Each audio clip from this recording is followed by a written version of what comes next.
जय श्री राम, जय श्री कृष्णा। आज मैं उस पवित्र आत्मा से बात कर रही हूँ जो इस समय संसार के सबसे सुरक्षित, सबसे पवित्र स्थान पर विराजमान है, अपनी माता के गर्भ में। हे पुण्यमयी माँ, आपका गर्भ एक मंदिर है और आपकी संतान पहले से ही धन्य है। आज हम उस परम चेतना, उस विद्या और बुद्धि की अधिष्ठात्री देवी माता सरस्वती का आह्वान करेंगे।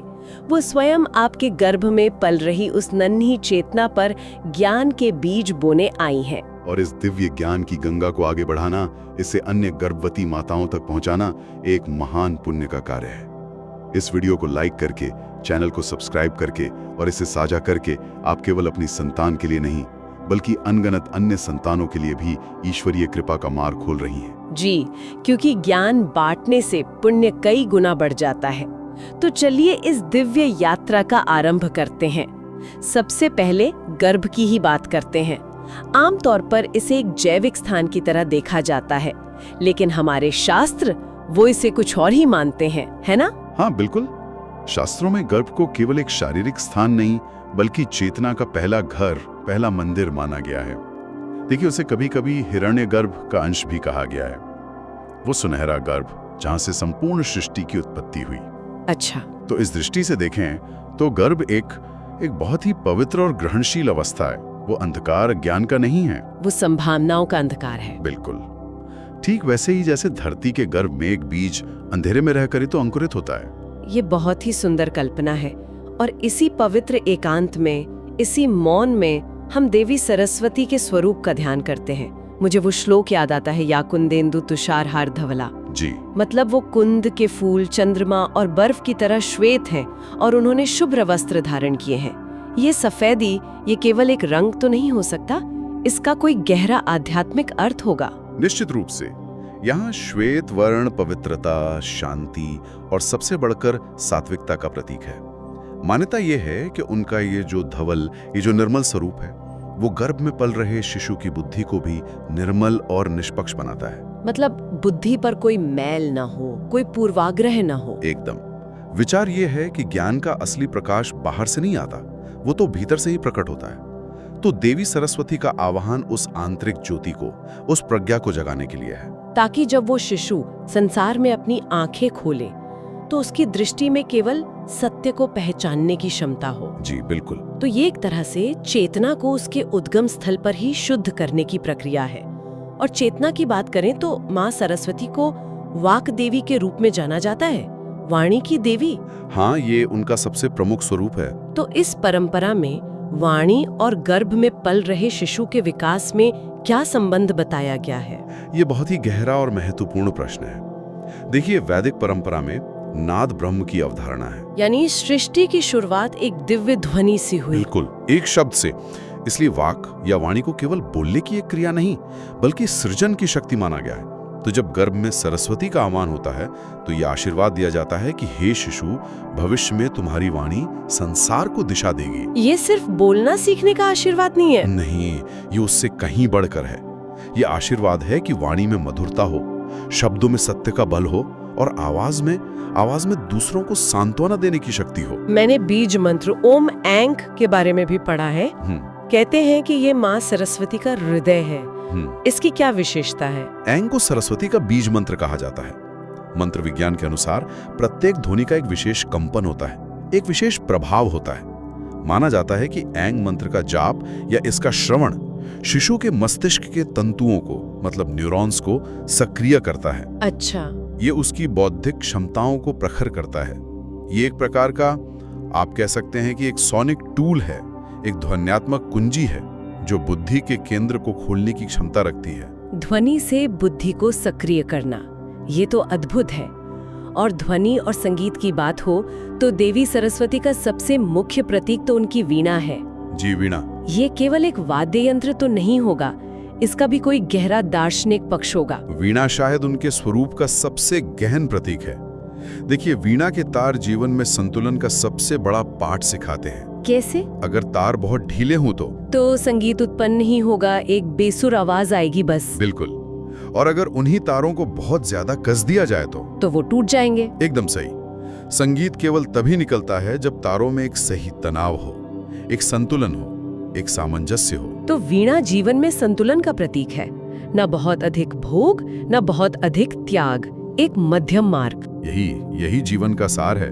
गर्भ संस्कार की परंपरा में शिशु को यही आशीर्वाद दिया जाता है कि उसका जीवन वीणा के संगीत की तरह लयबद्ध और सामंजस्यपूर्ण हो। उसकी सोच में, उसके कर्मों में, उसकी भावनाओं में एक संतुलन हो। यहाँ तक कि शिशु के हृदय की जो धड़कन है, जिसे माँ हर पल अनुभव करती है, उसे भी तो एक दिव्य लय ही माना गया है। जी हाँ, तो सरस्वती का यह प्रतीक, ये वीणा, बच्चे को एक कलात्मक, एक सृजनशील जीवन जीने की प्रेरणा देने के लिए है, जहाँ हर कर्म में एक सौंदर्य हो, एक लय हो। संतुलन के अलावा माँ सरस्वती के हाथों में 2 और वस्तुएं हैं जो हमेशा मुझे सोचने पर विवश करती हैं। एक हाथ में पुस्तक और दूसरे में अक्षमाला। जी, पुस्तक और जपमाला। ये दोनों तो एक तरह से 2 विपरीत दिशाओं की ओर संकेत करते हैं। पुस्तक यानी बाहरी ज्ञान और अक्षमाला यानी आंतरिक ध्यान। इनमें क्या तालमेल है? आपने बहुत सटीक बात कही। यही तो भारतीय ज्ञान परंपरा की सुंदरता है। यहाँ ज्ञान को कभी एक तरफा नहीं देखा गया। पुस्तक जो है वो वेदों का और संसार के समस्त ज्ञान का प्रतीक है। वो इस बात का संदेश है कि सीखना कभी बंद नहीं होना चाहिए, जीवन भर जिज्ञासु बने रहना। हाँ, ये बाहरी दुनिया का ज्ञान है जिसे हम पढ़कर, सुनकर, देखकर अर्जित करते हैं। और अक्षमाला? अक्षमाला ठीक इसके विपरीत अंतर्मुखी होने का प्रतीक है। वो ध्यान का, एकाग्रता का और स्वयं के भीतर सत्य को खोजने का मार्ग है। तो संदेश ये है कि बाहरी ज्ञान तब तक अधूरा है जब तक उसे आंतरिक शांति और समझ के साथ न जोड़ा जाए। बिल्कुल। आप दुनिया की सारी जानकारी हासिल कर सकते हैं, पर सही और गलत का निर्णय लेने की क्षमता वो तो भीतर से ही आती है। और शायद इसी क्षमता को मेधा शक्ति कहा गया है। ये केवल स्मरण शक्ति या मेमोरी से तो अलग है। हाँ, बहुत अलग है। मेधा शक्ति केवल जानकारी को रट लेना नहीं है, ये है विवेकपूर्ण बुद्धि। सही और गलत, सत्य और असत्य, क्या करने योग्य है और क्या त्यागने योग्य है, इसके बीच भेद करने की क्षमता ही मेधा शक्ति है। इसे प्रज्ञा भी कहते हैं। जी, प्रज्ञा। तो पुस्तक और अक्षमाला मिलकर इसी मेधा शक्ति का निर्माण करते हैं, ज्ञान और विवेक का अद्भुत संतुलन। और विवेक की बात चली है तो माँ सरस्वती के वाहन हंस का जिक्र करना बहुत जरूरी है। नीर शीर विवेक की कहावत तो हम सब ने सुनी है। हाँ, हंस का नीर शीर विवेक, ये विवेक का सबसे शक्तिशाली रूपक है। इसका क्या अर्थ है यहाँ? इसका अर्थ है दूध और पानी के मिश्रण में से केवल दूध को ग्रहण कर लेने की क्षमता। ये इस बात का प्रतीक है कि ये जो संसार है, ये हमेशा अच्छाई और बुराई का मिश्रण रहेगा। यहाँ अवसर भी होंगे और भटकाव भी, सत्य भी होगा और असत्य भी। और बुद्धिमान व्यक्ति की पहचान यही है कि वो हंस की तरह केवल सार तत्व को, केवल अच्छाई और सच्चाई को ग्रहण करे और व्यर्थ की चीजों को, निरर्थक बातों को त्याग दे। गर्भ में पल रहे शिशु को यही विवेक पाने का आशीर्वाद दिया जाता है। ये सभी बहुत गहरे दार्शनिक विचार हैं और इन विचारों को लोगों तक पहुंचाने के लिए हमारी परंपरा में कथाओं का, कहानियों का बहुत सुंदर प्रयोग हुआ है। जी, कथाएं इन विचारों को जीवंत कर देती हैं। गर्भ संस्कार के महत्व को बताने के लिए भी कुछ बहुत प्रसिद्ध कथाएं हैं, जैसे अभिमन्यु की कथा। इन कथाओं का क्या उद्देश्य है? देखिए, ये कथाएं इस विश्वास को दृढ़ करती हैं कि गर्भ में शिशु एक निष्क्रिय वजूद नहीं है, बल्कि एक सचेत और सीखने वाली आत्मा है।